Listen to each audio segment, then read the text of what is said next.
Eu vou passar um vídeo para você, que essa semana ele bombou na internet. Eu acho que uma boa parte aqui já viu. Mas se você não viu, você vai ficar surpreendido. Ele por si só fala tudo. Depois nós vamos fazer um apanhado na periferia do assunto que você vai ver aqui. E aí a gente fecha com ele, tá bom? Heavenly Father, we love your precious name. It stands to reason that a name is just a word. It can be easily forgotten as soon as it is heard. But one name was spoken before the world's first day, and it will be here when everything that is has passed away. Delivered from the lips of God to Mary's ears on angels' wings, Jesus, Jesus, the word that came to life for us, the song that all creation sings, Jesus, oh Jesus. Proudest nations of the earth have come and gone, but Jesus, the name lives on. When I'm awakened by a terrifying dream, and desperation reaches out and clutches me, when I'm so afraid that I don't even know how to pray, I simply speak it and I feel it, and it chases fear away. Delivered from the lips of God to Mary's ears on angels' wings, Jesus, sweet Jesus, the word that came to life for us, the song that all creation sings, Jesus, oh Jesus. The proudest nations of the earth have come and gone, Jesus, the name lives on. Eternal hope and promise, the ever-breaking dawn. When time itself is over, the name lives on and on. From the lips of God to Mary's ears on angels' wings, Jesus,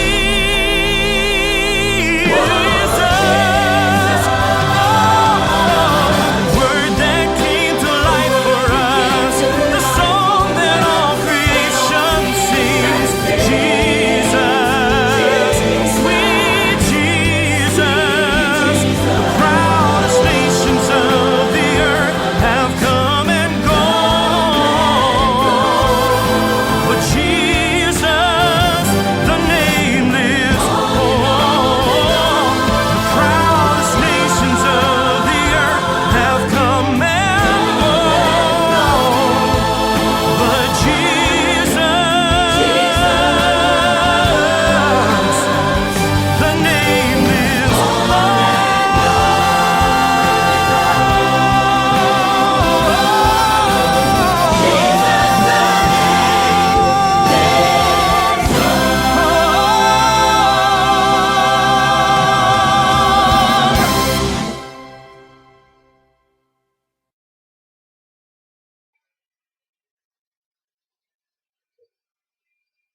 Bom, né? Mateus 18. Tá com a Bíblia? Todo mundo achou agora?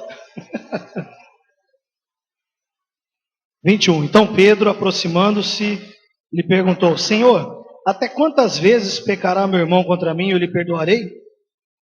Até 7 vezes? Respondeu-lhe Jesus: não te digo que até 7 vezes, mas até 70 vezes 7.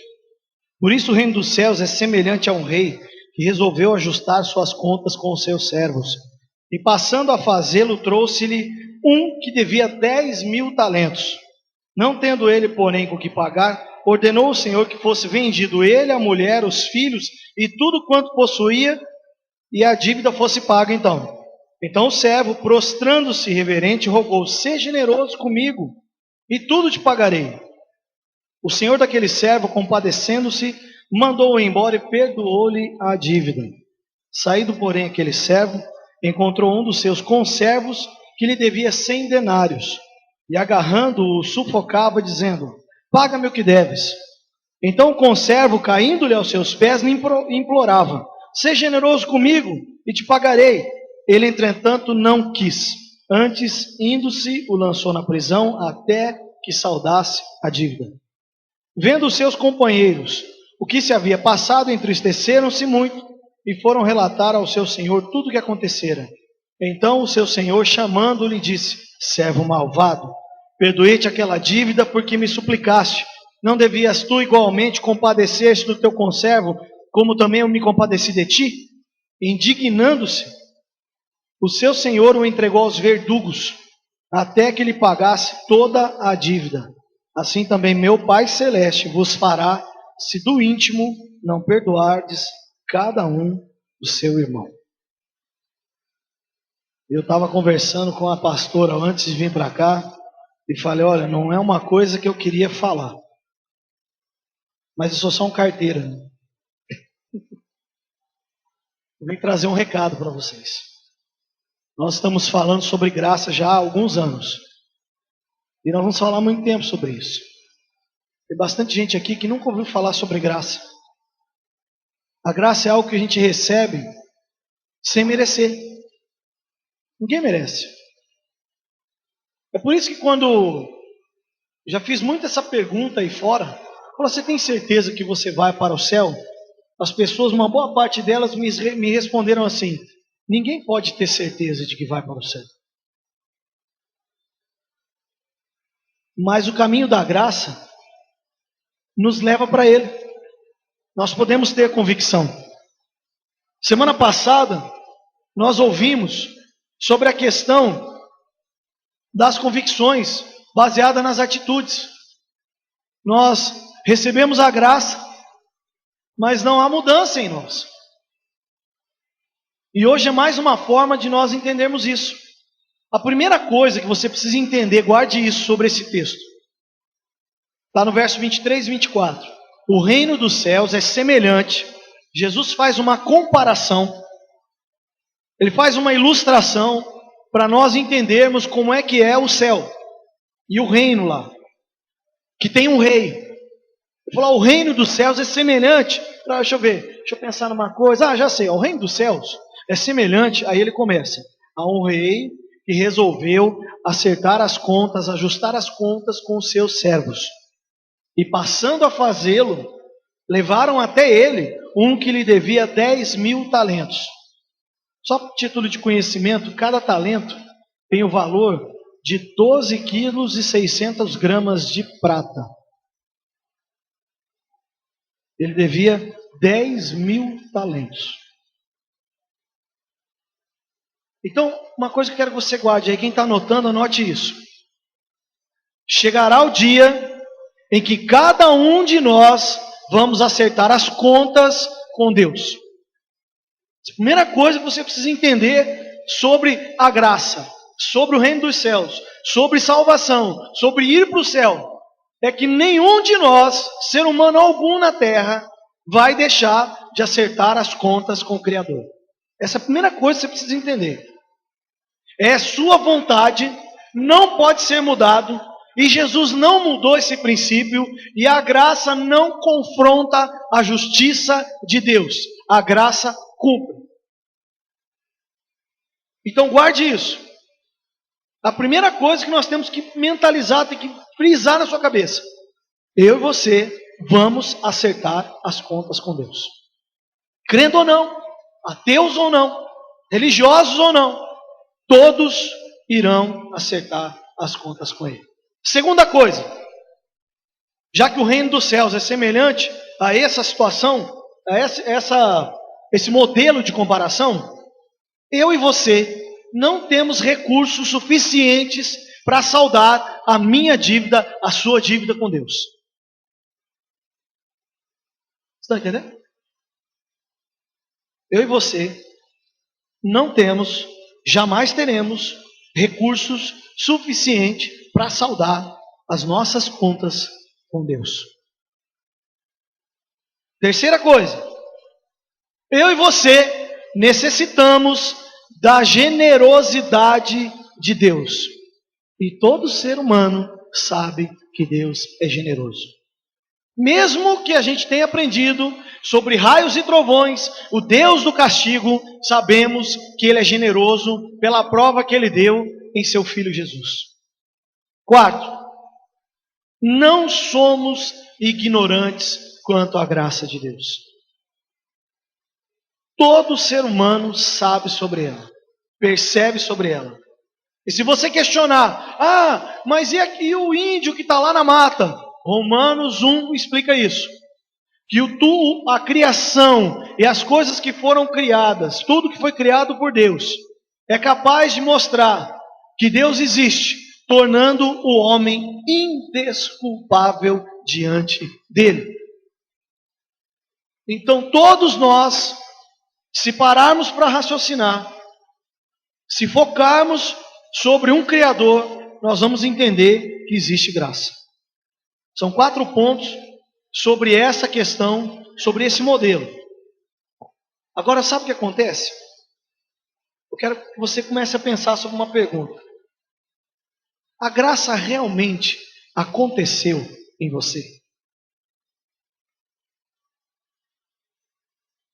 Ela está completa?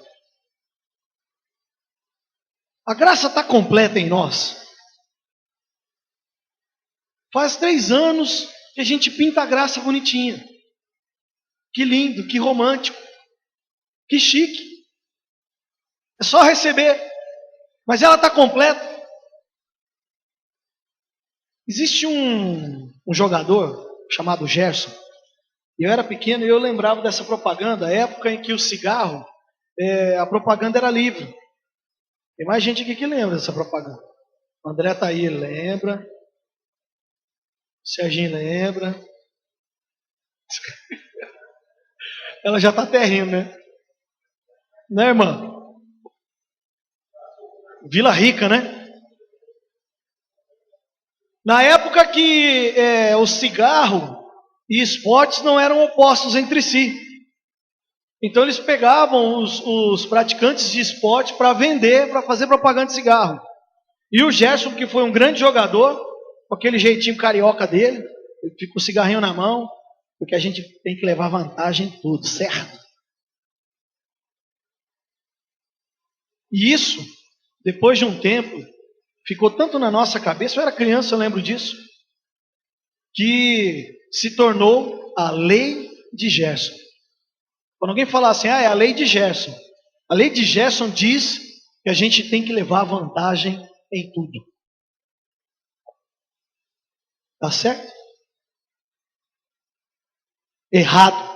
No reino de Deus não se leva vantagem em tudo. Jesus diz que tudo que o homem plantar, ele vai colher. E ainda Jesus fala assim, que fique claro que Deus não se deixa enganar, não se deixa zombar, ele usa o termo escarnecer, Deus não se deixa enganar, tudo que o homem plantar vai colher. Essa é a lei do reino de Deus, não é a lei de Gerson. Tudo. Sem chances de absolvição para aquele que não absolve. E a tônica é essa. Eu não estou falando aqui, querido, sobre consequência de pecados. Nós vamos falar, o pastor está louco. Nós estamos seguindo o projeto Amar, baseado na graça, que é incondicional. Agora diz que a batata minha está assando. Ela está assim, existe consequência de pecado. Mas o pecado em si não leva você para o inferno se você estiver na graça de Deus. Mas existe uma coisa que anula aquilo que lhe é proposto, sobre graça. E Jesus usou um texto, é a primeira vez em todo o tempo do Projeto Amar que eu usei essa leitura.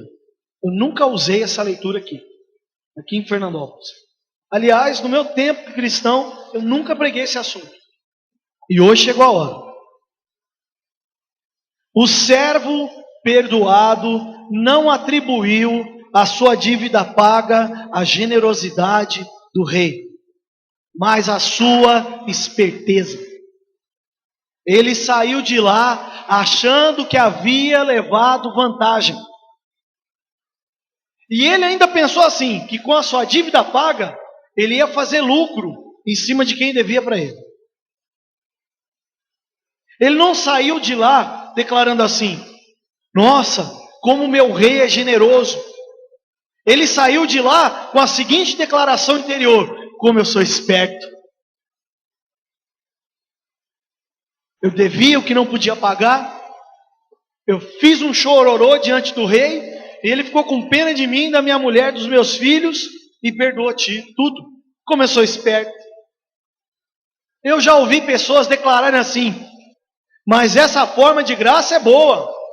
Eu posso aprontar a semana inteira. Domingo eu vou na igreja e sou perdoado. Como eu sou esperto. Eu levo 6 dias de vantagem.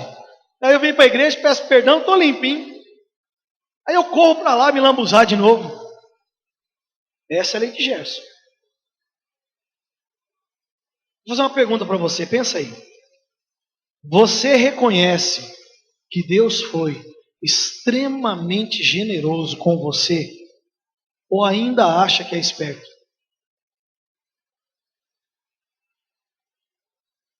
Pensa, querido. Isso é para você pensar. Você que está assistindo no canal, na internet. Você ainda acha, você acha mesmo que Deus é extremamente generoso? Ou você acha que está levando vantagem por causa de todos esses livros sobre graça? Porque se você acha que está levando vantagem em Deus sobre a graça, os livros que falam da graça para nós nada mais são do que livros de autoajuda. Não tem nada a ver com salvação. Nada. O texto, verso 34, diz assim: o rei, indignando-se, o Senhor entregou aquele servo aos verdugos. Como é que está aí? Verdugos. Em algumas traduções está atormentadores, até que a dívida fosse paga. Vou explicar uma coisa sobre isso para você. Eu já sabia disso já desde pequeno, mas eu peguei o dicionário para não faltar nada.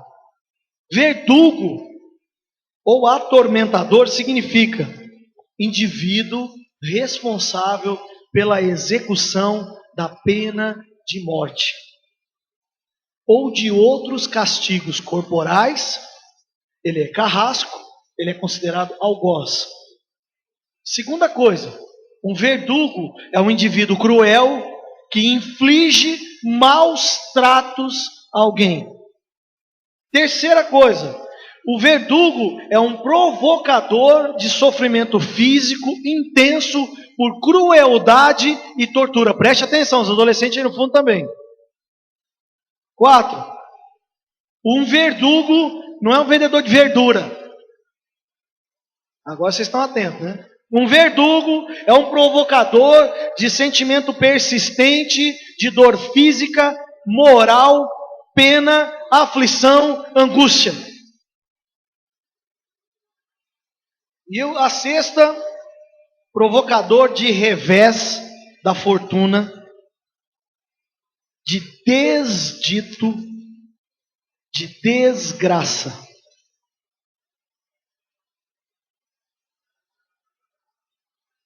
Desdito.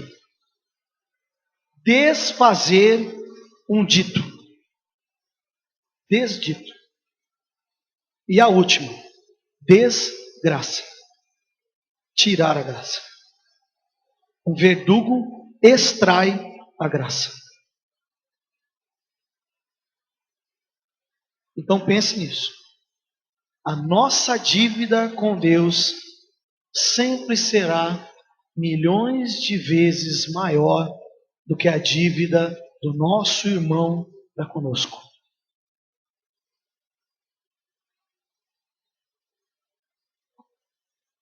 E agora? Vamos lá. É desse tamanhozinho a mensagem. Só alcançaremos a condição de perdoados quando de coração perdoarmos os nossos irmãos. Não há paz para aqueles que não usam de misericórdia que receberam. Não existe paz para a pessoa que não usa da mesma misericórdia que recebeu de Cristo. Não há paz. Verdugo, atormentador, tormento, inferno, lugar de tormento. Nossa falta de perdão desfaz o ato da graça que nos é oferecido. Quando a graça acontece, o perdão tem que acontecer. É simples. Eu estou descrevendo paulatinamente para você guardar isso, porque é muito sério. Eu fiquei muito incomodado. Falei para a Cris, falei, amor, é uma mensagem que eu não gostaria de falar. Mas eu tenho que falar. É uma mensagem que eu tenho dificuldade. Todo mundo tem. Quando a graça acontece, verso 21, a parte B. De volta ao final. Pedro chega em Jesus e fala assim: até quantas vezes o meu irmão vai pecar contra mim? Em outro lugar fala assim: até quantas vezes no dia o meu irmão vai pecar contra mim? E eu lhe perdoe até 7 vezes? Jesus falou assim: eu não te digo até 7 vezes, 70 vezes 7. 480 vezes por dia devemos perdoar os nossos irmãos em suas ofensas a nós. Foi esse o cálculo de Jesus.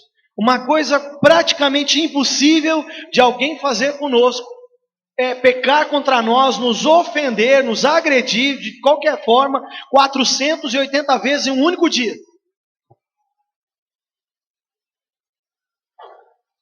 Significa também que durante um dia nós pecamos contra Deus muitas vezes mais do que 490 vezes. Vamos lembrar da comparação? O reino de Deus é semelhante a um rei que resolveu acertar a conta com seus servos, e aí trouxeram diante dele um servo que devia 10.000 talentos. O outro devia denários. Um talento pagava o serviço do outro. Se aquele homem, que Jesus educadamente diz que nós somos assim, significa que 490 vezes é referente ao conservo, e que nós fazemos muito mais do que 490 vezes pecados por dia contra Deus.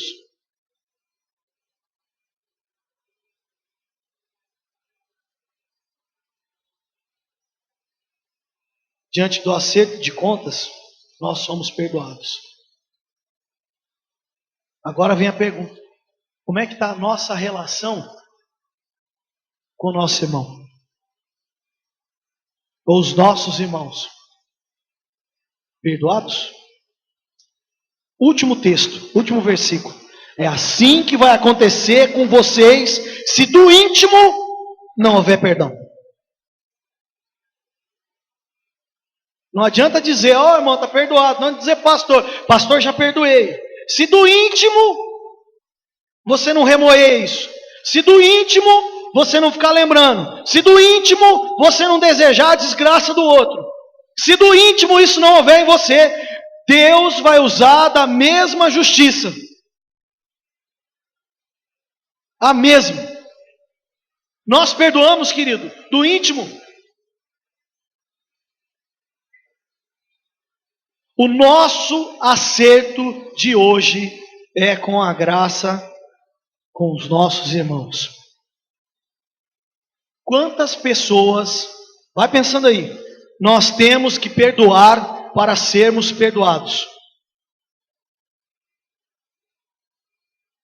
Eu aconselho você pegar um papel e uma caneta e começar a nomear pessoas aí e pôr itens, vai dar uma lista meio imensa. Mas eu aconselho você a não esquecer nenhuma. Uma dica: o julgamento e o acerto de conta é o mesmo. Fala a pessoa que está do teu lado: a minha batatinha está assando.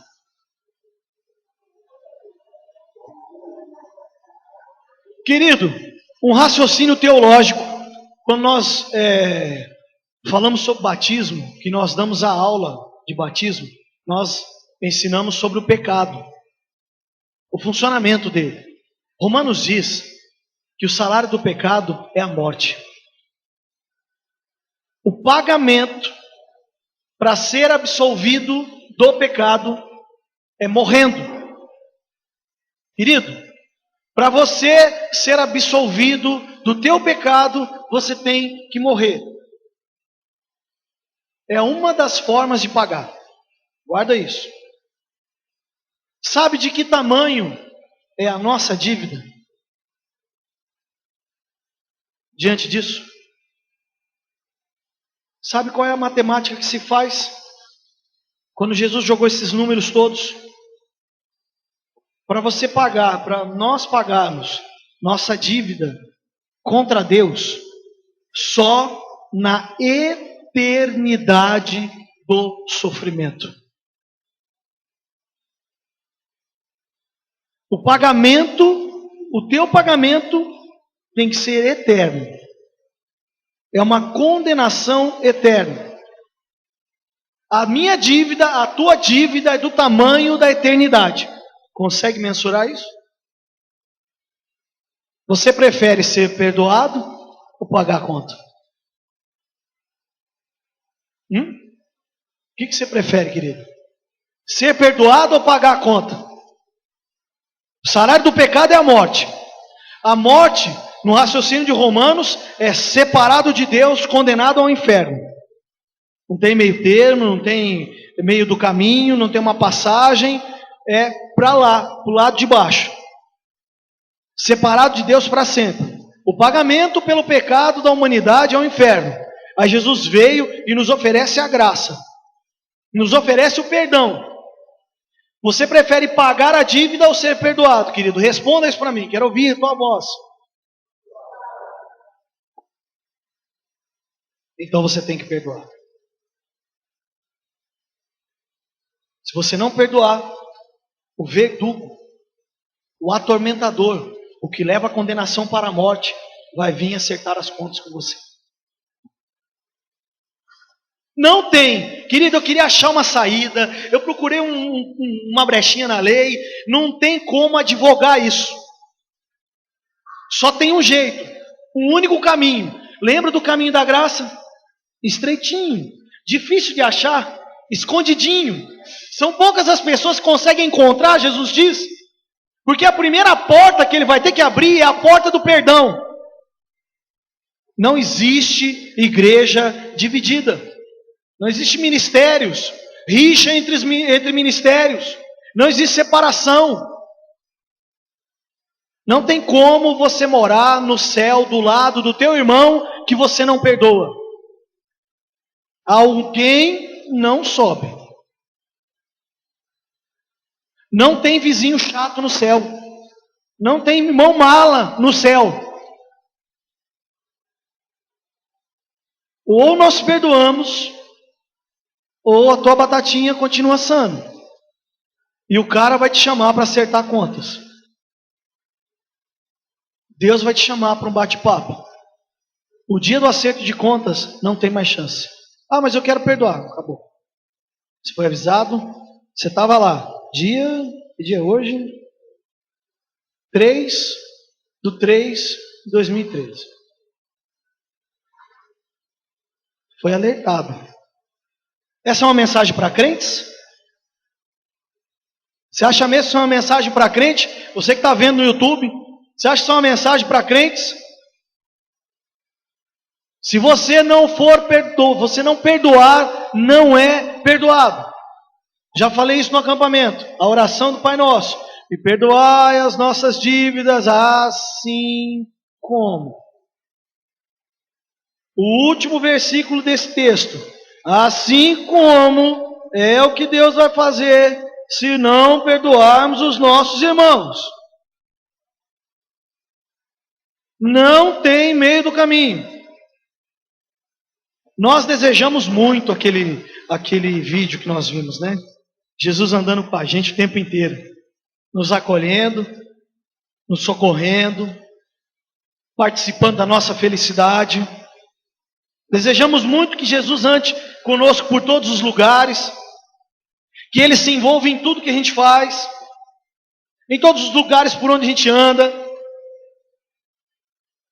Mas você deseja que essa graça que te alcance o teu irmão que te feriu?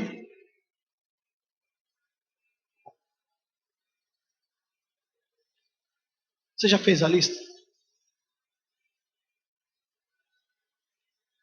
Eu vou fazer um desafio a você. Essa mensagem vai acabar. Nós vamos para casa. E você vai tirar um tempo antes de você dormir. Vai dormir cedo. Se está acostumado a dormir meia-noite, pode ir lá para as 10 horas. Você vai gastar umas 2 horas, no mínimo.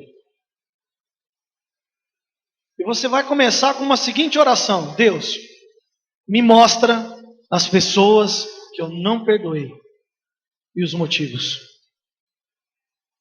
Vai ter gente aqui e gente que está me assistindo que vai passar a noite em claro. Querido, não perdoar é um vício e impede você de ir para o céu. Eu tinha que te alertar, porque se eu não te avisar, no dia do julgamento, você vai cobrar das minhas mãos a tua alma. Eu já estou liberando você. Se você não perdoar, você não será perdoado. Você sabe por que você está cheio de amargura, cheio de depressão? A maioria das síndromes estão ligadas a problemas que aconteceram relacionados a pessoas que feriram. A injustiça, há uma soma de reveses, de azares, de coisas ruins que sem você procurar chegaram até você e começaram a derrubar, e você não conseguiu resolver. Só que você não conseguiu passar por cima da situação, não conseguiu perdoar a situação. E uma boa parte das síndromes estão ligadas à falta de perdão. Uma boa parte daqueles viciados em drogas estão ligados à família que fez alguma coisa, a companhias que fizeram mal, levaram para o lugar errado. Sempre tem alguém culpado. Talvez você está pensando assim: eu estou aqui nessa cidade hoje por culpa de tal situação de fulano, de tal, que fez, que falou, que prometeu, e eu estou aqui, enfiado nesse buraco. Você tem que perdoar essa pessoa. Senão você não vai. Você não vai para o céu. Você não vai. Nós queremos a graça. Queremos esse Jesus lindo. Eu achei lindo esse cara. Que Jesus da hora, né? Bem apanhado. Que sorriso. É um cara que eu queria conviver. Falou: poxa, se Jesus é assim, estou dentro. Pode andar comigo. Pode andar comigo. Nós queremos a parte boa, mas essa não é uma parte ruim. Estou apresentando a você a maior libertação de todas que você pode receber na sua vida. Querido, a maior libertação não são expulsar os demônios que acompanham a sua família. A maior libertação não é você largar o vício de qualquer coisa. A maior libertação que você pode receber é você ter a condição de perdoar para ser perdoado e ir para o céu. O céu não é lugar de escravos. E aquele que não consegue perdoar é escravo. Não vai para o céu.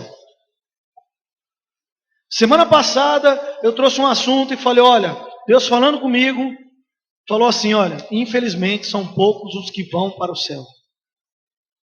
Que são poucos os que vão conhecer o caminho da graça.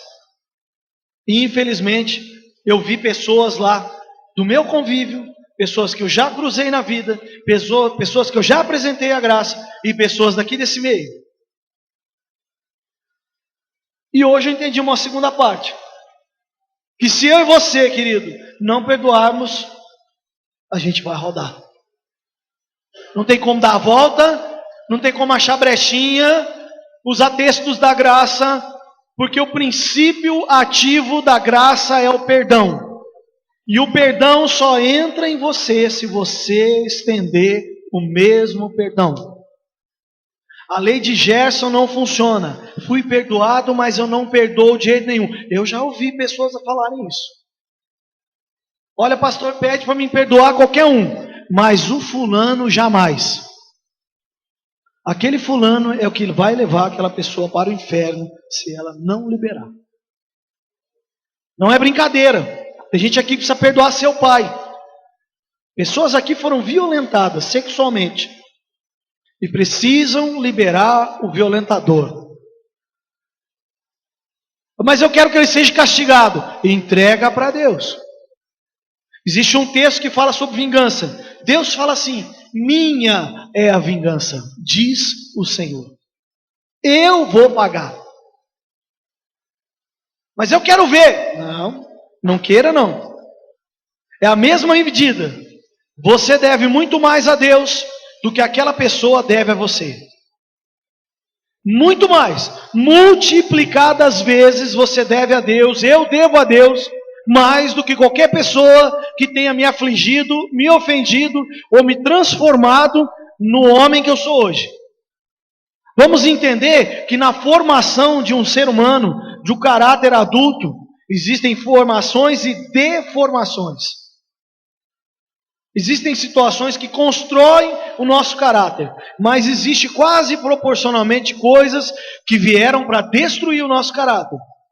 E normalmente quando a gente tem esses desvios, que são muito acentuados, que a gente costuma colocar a responsabilidade lá no passado, aquela pessoa precisa ser perdoada, aquela situação tem que ser liberada. O céu, não, no céu, anote isso, guarde isso, no céu não existe raiz de amargura. Nenhumazinha. Nenhum. Você quer ser perdoado? Você quer ser perdoado? Já fez a lista?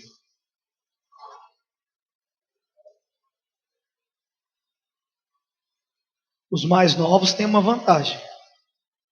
14, 15, 16 anos, é 14, 15, 16 anos de experiência para perdoar. Os mais experientes, 50, 60, 70 anos, né? O pessoal da quinta idade que está aqui hoje, tem um centenário de coisas para perdoar. E aí? Se fosse uma ministração de acampamento, a gente ia para a segunda parte. Cada um ia receber uma caneta e algumas folhas de papel. E você ia ter que comprimir nessas folhas tudo o que você precisa liberar. Um detalhe que eu quero que você guarde.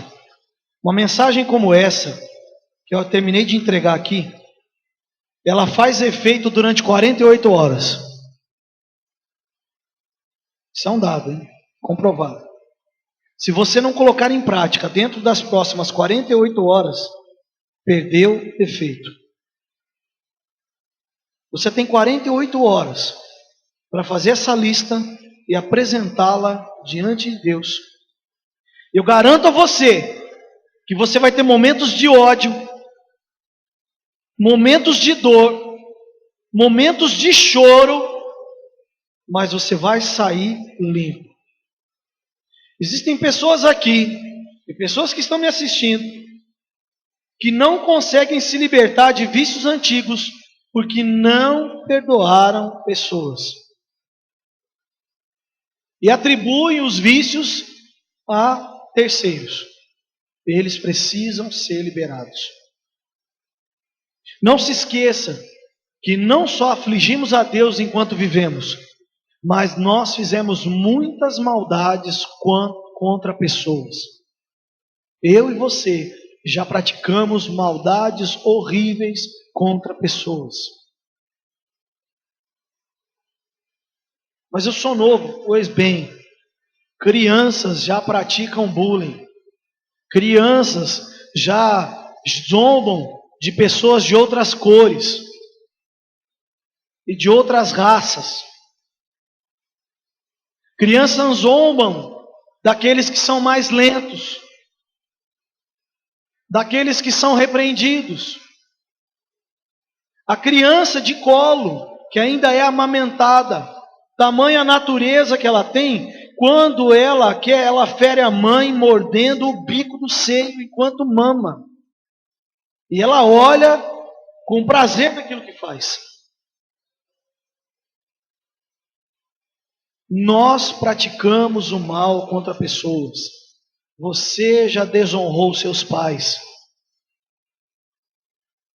Você já desonrou a sua mãe. Se você tem família, você desonrou seus familiares, os seus irmãos. Você já se apossou daquilo que não é seu, de pessoas que não eram para ser sua, pelo simples prazer de ganhar na conquista. Eu não quero nem aprofundar, chega. Eu só quero te lembrar que você e eu fizemos coisas hediondas diante de Deus, e a minha dívida e a sua é do tamanho desse cara que começou a se apresentar diante de Deus com 10 mil talentos que ele tinha que pagar. Então nada mais justo para aquele que é perdoado de toda essa dívida eterna, perdoar coisas da terra. Nada que fizeram para você aqui nessa terra é eterno. Mas a falta de perdão da sua parte para com eles vai te levar para um caminho ruim, na eternidade. E de lá não sai mais. Eu vou fazer um apelo aqui. Agora você está entendendo por que nós cantamos a música sobre o mundo acabar? Quando o mundo cai ao nosso redor. Esse mesmo Jesus está aqui hoje, andando conosco, está aqui do seu lado, sabe?